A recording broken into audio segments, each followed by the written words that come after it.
पाहतात मराठी पत्र.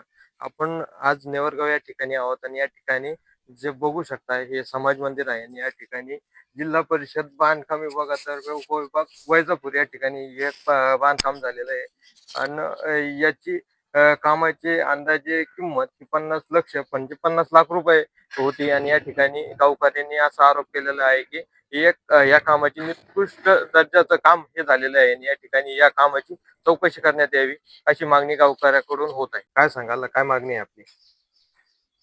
हे काम 4 महिन्यात कंप्लीट झालेलं आहे. त्याला 3 दिवसापूर्वी असं करावं होत्या तर त्यांनी काल येऊन प्लास्टरवर पायावर पुट्टी मारून हातोमात्र त्यांच्या पद्धतीने काम केलंय आणि निघून गेलेत. पण हे एवढं असं 4 महिन्यात जर काम जर एवढं फाका लागले तर भविष्यात काय होईल आणखी.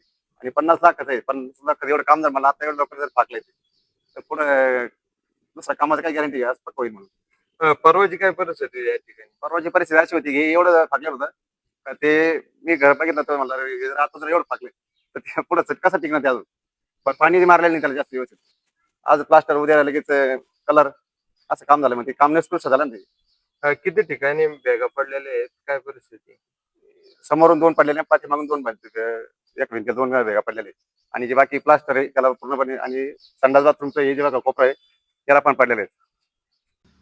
या समाज मंदिराची जर परिस्थिती पाहिली 29 एप्रिलची तर व्हिडिओ दाखवल्याप्रमाणे या समाज मंदिराची परिस्थिती ही चिंताजनक होती. म्हणजे भेगा गेलेल्या होत्या आणि याच त्यांनी काही प्रसारमाध्यमांमध्ये बातमी प्रसिद्ध होतात या ठिकाणी थातूरमातूर काम करून ज्या भेगा बुजवलेल्या आहेत असा आरोप नागरिकांनी केलेला आहे. आणि या ठिकाणी आताची परिस्थिती पाहू शकता की वालपुट्टी भरून या ठिकाणी जे भेगा आहे त्या बुजवल्या गेल्या आहेत.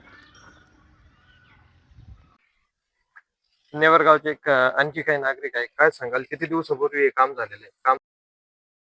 पूर्वी हे काम पूर्ण झालेलं आहे, परंतु जे काम झालंय ते काम अगदी जलद गतीने करून वेळोवेळी त्याला पाणी वगैरे व्यवस्थित मारलं गेलेलं नाही. त्यामुळे आम्हाला लागले 4 महिन्याच्या आतच खडे गेलेले आहेत.